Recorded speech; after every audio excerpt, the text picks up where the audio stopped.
Hearts and Homes team. Try it Thursday here at Repurpose. Take one.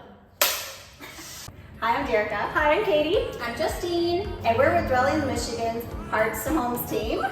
And we are here with Jason Cowan at Repurpose. So we are so excited to have you here. I'm so excited you guys are here. Thanks for joining us on this blustering hot day we're having here. I don't know how you're working here. I'm like already sweating. Yeah, it's terrible. I look a little greasy. Don't mind the grease, guys. I'm sweat. So tell us a little bit, what exactly is Repurpose? So we were started back in like 2014 by a local Livonia tree service called Arborman LLC. Basically a lot of wood was going to waste, getting thrown in chippers and turned into mulch, and my boss thought it would be cooler if we could turn it into a nice building material that could put a lot of nice pieces of furniture in some local homes, and the idea turned out great, and it just so happened to just take off. Like the live edge trend kind of exploded in like the mid-2010s, I think, so. Yeah, it just worked out. We grew totally organically, just started making stuff. We had like a little Etsy store in the beginning where we were doing like cutting boards and stuff like that. And then we started doing community tables for like breweries around here. Yeah. And word of mouth spreads, people see some, hey, where'd you get that done? And sooner or later, Repurpose is making, 5-6 tables a month instead of like a couple a year. So yeah. I've been amazed just walking around and hearing you talk and educate us on what you guys do here. Now I want a kitchen table from a tree. Oh. Yeah, absolutely. No, that was the whole reason I got you to come in here. I was hoping to sell you guys some tables. Yeah, I love it. But we'll be signing up after. So they're all custom made. People walk in and tell us about the process. Yeah, exactly. So a lot of times people will come in, maybe they've seen something online that they really liked, and I always love reference photos because I can always tell looking at, oh yeah, that's this species, that's this, that's that. Sometimes people have no idea what they want. They just want to know, they want a live edge piece, and then they'll show me pictures of their homes, and I'm like, okay, with that paint color, I like this or whatever. So I try to play interior design or whatever I can. But yeah, most of the time that's the process. People come in, they've either seen work that we've done or they've seen examples of this work online, and they want us to build them something from it. So I'll guide them based on what their dimensions are, how many people they need to seat at a table at any given time, and then the color scheme in their home and all that type of stuff. Because we've got pretty much every native species to Michigan. So like we don't really deal with woods that are growing outside of this area. It's all been harvested locally here. So I love that because I think we did an interview prior to that was also everything was Michigan. Yeah. I'm loving meeting all these different businesses that support the state. That's really cool. Yes. And I did check, they do have red, so. Okay. Yeah. Her favorite color is red, so she'll probably get a red table. Oh, Red okay. table. Yeah, we can do red oak and cedar, cherry. Those all kind of that's really cool. they all share that same color shade. So That's cool. So when you say species, yeah. what is like? So the most common ones, the most common ones you're gonna find like out in your yard are gonna be like a maple or an oak, or you may get lucky and have a black walnut. Well, lucky's a subjective term because they drop a lot of walnuts in your yard, so you might hate them if you have one in your yard, but they produce some absolutely beautiful wood. You guys have seen some examples since we've been walking around here. It's like this dark chocolate rich color that generally people assume that the pieces of wood are stained. When I show them a finished piece of black walnut, they're like, oh, this stain's beautiful. And I'm like, no, it's just a clear finish. It's the closest thing we have as far as native species come to like that exotic look that people are used to with like their mahoganies and that type of thing. So I don't think it looks like mahogany. I'm just trying to give examples of like exotic woods tend to be a little bit more vibrant, a little bit more colorful.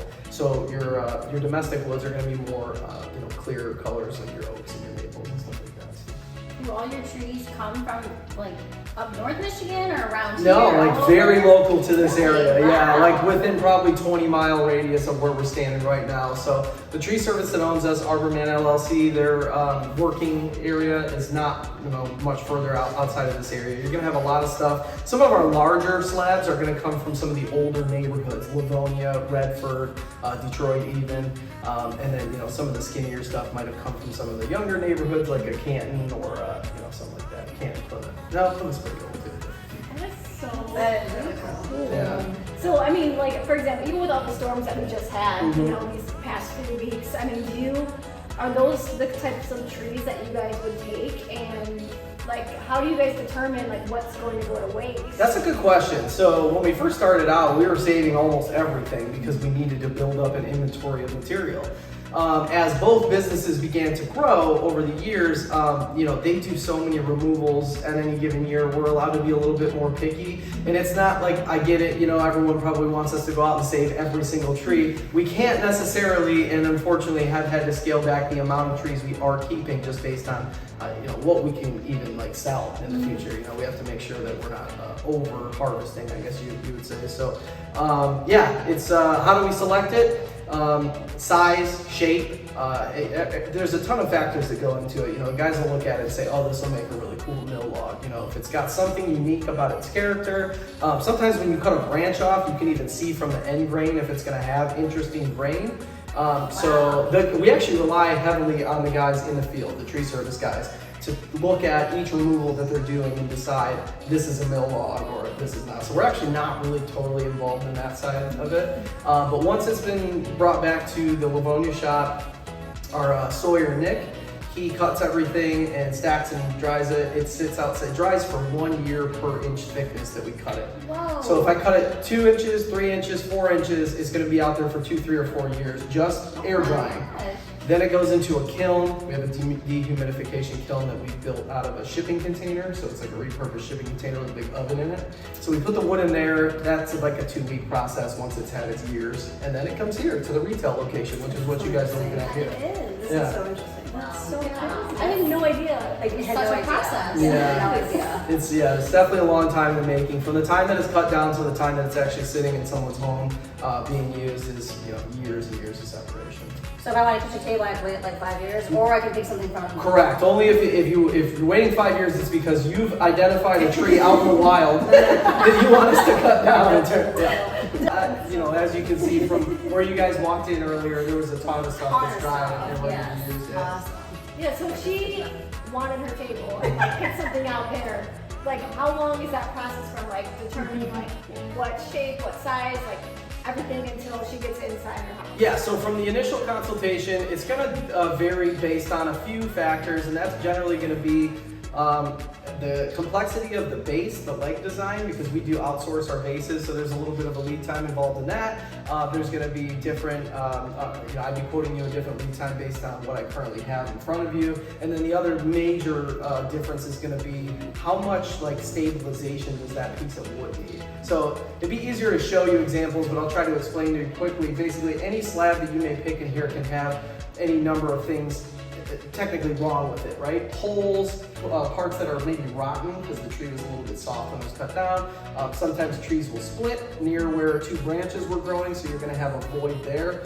All those things we generally fill with epoxy, which is like a liquid plastic. So I'm going to pour that in there. And it's actually gotten more popular now, and I'm sure some of your viewers have seen it, where people are using that as an artistic side to building the tables. So they'll purposely pick things that have large voids in them so they can flood them with a sparkling blue, because that looks like a river table, right? Yeah, that's gorgeous. So the limit to what we can do with these things artistically is crazy. It's like, yeah, I love it. whatever you can come up with, whatever picture you can find on the internet and show me, I can build that for you. So, but to answer your question, if you came in and picked out a relatively clean slab, I can get it leveled, sanded, and a finish applied to it within a couple of weeks, and then I'll have the legs, built and shipped in, and then I'll bolt those on. I'm sorry, I'm sweating. I know.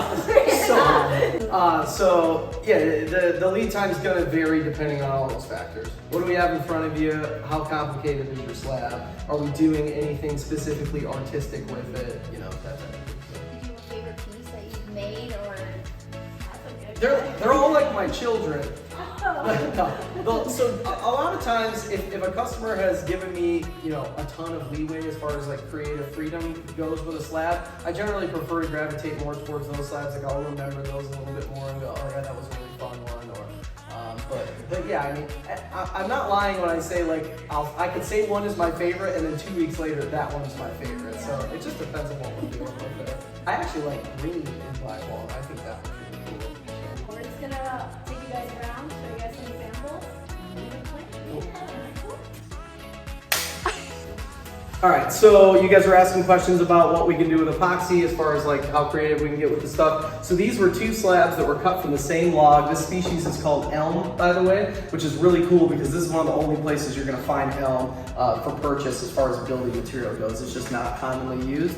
So we got those two slabs, and what we did was we kind of offset them in sort of a yin-yang pattern. We laid them across each other, and then we put a little cut there and a little cut there so that we could make them kind of marry each other. And then we had this void in the middle, so we built a large form, mixed up a couple gallons of this epoxy, flooded it in there, so this thing was all one piece once that epoxy cured, and then we had to cut it down the middle and turn it into two doors. But yeah, this epoxy could have been green, it could have been sparkly blue, it could have been anything. We chose clear just because, you know, for this application, I think it was the right choice. But most of the time when you don't purposely join slabs together with an intentional void in the center, our usual use for epoxy is going to be this, just stabilizing stuff that's actually in the slabs. This is two branches that were growing away from each other that left a sort of a bark pocket there. These are just some splits that you're generally going to find in the wood as it dries over time. So usually we use epoxy for stabilizing slabs. Sometimes we can use it more artistically, like in this example. You're asking what type of projects we do outside of dining tables. We do a lot of bar tops for people who are refinishing their basements, and some people have gigantic basements and they can fit a 20-foot bar in their basement. I don't currently have any 20-foot slabs in stock, but I do have some 16-footers here. So that was about 16 feet. This one's closer to 15. These are black walnut single slabs, so they get as wide as like 32 to 34 inches in the center of the tree, and they're only about 28 here, but these are 2.75 inches thick, so you're getting a real nice chunk of wood there. I've actually taken two of these before, opened them up like a book and put them back together, and that construction technique is called book matching. And the cool thing about it is you end up with symmetrical grain on both sides of your center seam, because the only thing that's separating those two slabs is that soft cut.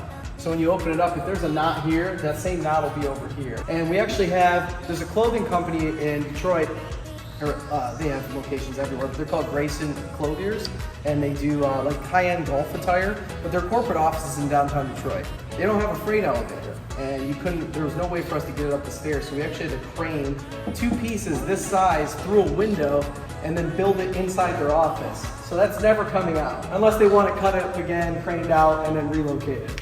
So we've done a ton of conference tables for local businesses, weather guard windows right down the street. We've done their boardroom table. You know, anything you want made out of wood, essentially we can build it. These are our sanders. So the first one is a planer and a sander combo. So I don't know, I mean, if you want me to get real nerdy with like how you flatten wood, I can, but a rough sawn slab, let's say it's got a cup or a twist or something wrong with it, right? If I were just to run it through a planer, that planer has so much downforce, all it's gonna do is push any of the twist or the cup out of the slab as it's running through, and it'll keep taking thickness off, but it'll never be flat. However it went in, it's coming out the same way. So the way that you truly flatten a slab is by starting with a joiner. So you run this across here, this has a spinning blade that cuts the bottom side of the slab flat first, then it'll go through the planer, and since the underside is flat, the top will become parallel with the bottom. So that's how you get a truly flat slab. And most wood shops are gonna have a joiner that's anywhere from 9 to 12 inches. This one's 24, one of the largest in the state. They don't even build them really this big anymore. This thing's from like 1940s or something. It's old. Starts there. Planer sander out of that. That one's only 36 inches wide. So anything, once we glue up a table, like if I take two slabs, glue it up to make a 4-foot wide table, then it's gotta go through that big boy. And that can do 60 inches wide. It's basically just a giant sheet of sandpaper that runs on a spinning drum. And anything you run through this conveyor belt will get sanded by that. Wow. Then we have to hand sand everything to finish it. If you just took this out of the sander and applied a finish to it, you would see the lines from the machine. Machine sanding is very easy to see. So. There's some trees. Tree purpose. Thank you guys so much for tuning in to today's Try It Thursday with Dwellings Michigan Parts to Homes team. And don't forget, if you're thinking of buying or selling a home, to give your girls a call. Let us match your heart to a home.